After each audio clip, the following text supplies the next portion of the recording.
Okay, welcome back. We're talking about the string builder and how it's able to solve the problem of strings being immutable and chewing up memory and causing the garbage collection to go nuts. So let's just start. So here we go. So I'm going to do string builder. And this is a class just like any other. I'm just going to call it SB is equal to new string builder. Okay, kind of straightforward.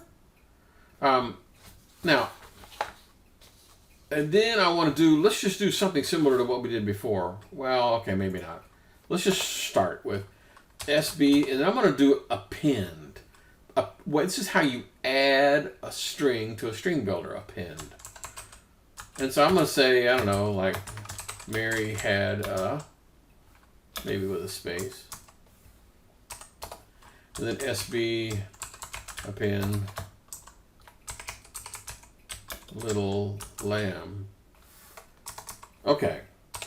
So these, this is adding Mary had a little lamb, then Mary had a, and then followed by little lamb. And so you can probably imagine if I split this out, I'm going to do system.out println, and I'm going to say SB toString. ToString method, remember we talked about ToString before?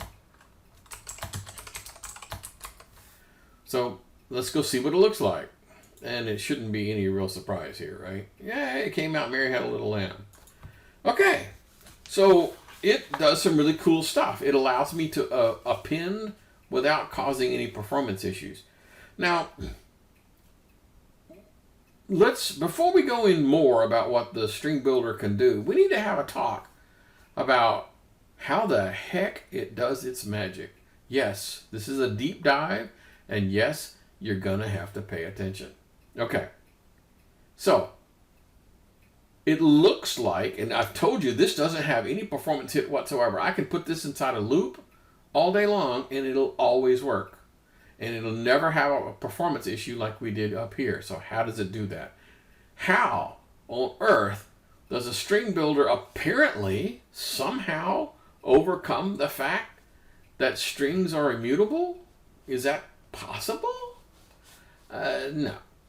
What happens is string builder behind the scenes keeps everything in a char array. It doesn't actually use a string at all. And so since char arrays are not immutable, then I can manipulate those guys all day long. Isn't that pretty cool? So that's how it does its magic. It doesn't actually store them as a string. So this gets stored as a character array, and this gets stored as a character array. And only when I ask it to spit it out as a string does it actually put the string together. Cool? So it only builds one string. That's it. No matter how many times you do something to it, it still only builds one string. Now it's got some really cool methods. It's got some stuff like an insert. So let's go here. And so I'm going to do something like SB. Let's do an insert at position 11 and say rather. Oh, helps if you spell insert right. All right, let's see what that does. And so Mary had a rather little lamb. You go, well, that's not exactly what I want. Let's do a replace.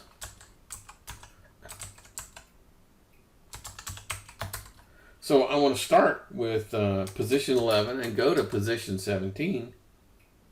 And then I want to put in vary as my text. Dang it. I made a mess of that.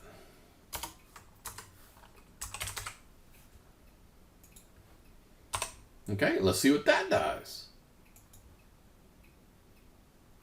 She had a very little lamb. So inserting, replacing, you can probably imagine if I did a delete, it would do the same thing. So I can, not only can I append, I can insert stuff in the middle, I can take stuff out, I can replace things, I can delete things, all the things that you could not do in a string, right? But I can do it here with String Builder. So String Builder is pretty doggone cool. I typically use String Builder anytime that first of all, if I have more, like right here, we're doing string concatenation here. right? Okay, but it's only one of them. Come on. That's not a big deal, right? I don't have any other examples. But the point here is that if I had a bunch of them, or if I was doing them inside a loop, I probably would consider using a string builder. Okay, so more than 2 or 3 or inside a loop, yeah, use string builder. String builder is a really cool thing to do.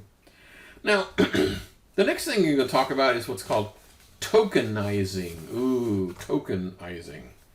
Tokenizing is breaking a string up based upon some sort of a delimiter, okay? Well, actually, I'm sorry. Before we get there, let's go back to string builder.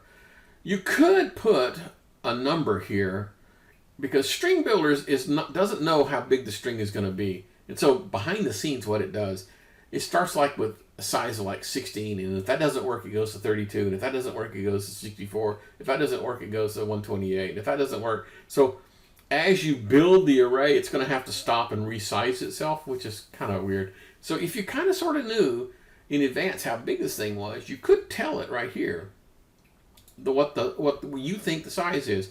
And just like when we were talking about the array list, this doesn't have to be perfect. In other words, if you guess wrong, is no harm, no foul. It's okay. So that your best guess. So I happen to know the thing is 231 characters long. Oh, if I did the entire Mary Had a Little Lamb thing. So I could put in here like 250 or 240 or 231 if I wanted to be specific, right? Okay, cool. Now, let's talk about some of the other things. So, you should be able to answer the following questions. Why do we use string builder over string? Can you answer that? How does it work behind the scenes? Can you answer that? What's the threshold for stop using string concatenation and start using string builder? Can you answer that? Okay, as long as you can answer those 3 questions, you're in good shape. Okay, on page 589, they talk about tokenizing. And tokenizing is taking something and breaking it up into chunks based upon some sort of a token or whatever. Now let's go back and look at Mary Had a Little Lamb. If I was to break these up into lines, it looks like a comma would be a pretty good place to break up the lines. I mean, it's not perfect. I mean, for example, there's no comma there, but there's a semicolon. And there's a dash in there and a few other odds and ends. But let's just start with I want to break this thing up into chunks based upon a comma being the separator. Okay, so you do that with this thing called split. Now split, so I'm going to say something like poem split, and then you give it the thing that you're trying to split on, which is in this case a comma. Okay, cool. Now split is going to return an array of strings. Okay, so I need to go over here and say something like string parts, like that. Now I don't really know how many yet, right? Okay, so I'm gonna turn right around here and do let's do another for loop for string p and part. Dang it. And then we'll split those guys out just to see what it does. Okay, let's just see how it worked. And it did pretty good, except maybe it's really long. But maybe I also ought to include the semicolon. That would be a cool thing.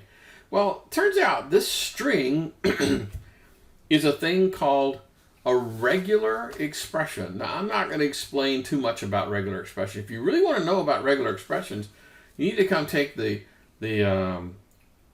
algorithm design and analysis course, the 4340 course, because we go over that in great detail in that course. CIS3332. But I'm going to use a style character like this, and what that basically means is or. Now again, don't worry about what that, because I promise we're not going to be doing regular expressions here, but I just wanted to show you.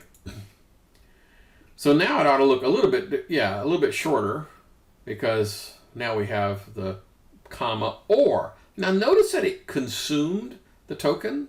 It consumed the comma and it consumed the semicolon. They're not there anymore. Isn't that pretty cool? Okay. Now, notice that some of these start on the first position and some of them don't. Why is that? Well, because after I stripped out the comma, there's some spaces in there. So how do you get rid of spaces? Excuse me. Well, there's a really cool thing called trim. So I could go here and just say trim like this. And what that will do is that will go through and remove all the leading white space and all the trailing white space. And just to make sure that I tell you what, okay, I'll just run it. And so now everything lines up exactly on the edge and there's no trailing white space either. So it removes both the trailing and the beginning white space. Kind of makes sense? Okay, on page 594, they talk about the wrapper classes for numeric types. It's like, yeah, we've been doing that like from what, chapter 2? So there's a couple of them that we've been using. We've been using min val, right? So let me go in here where I have like an integer. Well, maybe I'll just create me an integer. Integer I. Cool. And I do I dot. Oh, I can't do that, can I? I have to do integer dot, right? Integer dot. So the ones that most people use are max value and min value. Remember when we were hunting for the maximum or hunting for the minimum? Remember that? So min and max, and then the one that I use a lot is the parse guy. Okay, but there's a bunch of these guys. I'm just saying I don't really spend that much time on that. Okay, cool beans. So parse, min, and max, those are the only ones that I really care much about. But there are some really cool ones in here. There's one called 2 binary string and 2 hex string and 2 octal string. Okay, so let me go back to this guy. And I'm going to go here and say I is equal to 25. And then what I'm going to do is I'm going to spit out what this guy looks like in hexadecimal, what it looks like in decimal, and what it looks like in octal. So here we go. System out.println. So integer dot 2 hex string I. Oh, I guess, hang on a second. Let me make this a little bit more better. Hex equal, hex space,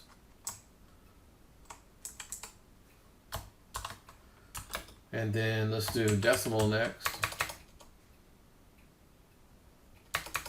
Sorry. Dang, my brain is just not working. There.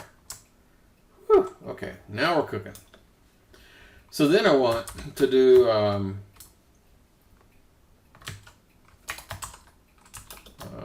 decimal. Now converting it into a decimal number, that's just plain old I, right? So I'm just going to use toString. Okay, toString.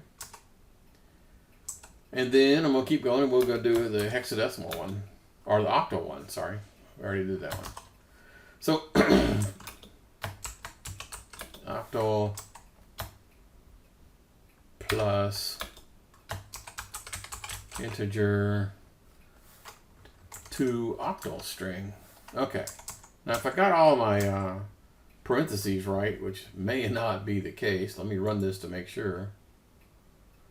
Yes, it worked. Hooray! Now, there's a joke here. Would you like to hear the goofy joke? Why is Christmas like Halloween? Well, because December 25th is the same as October 31st. Okay, we're coming up on the 15-minute mark.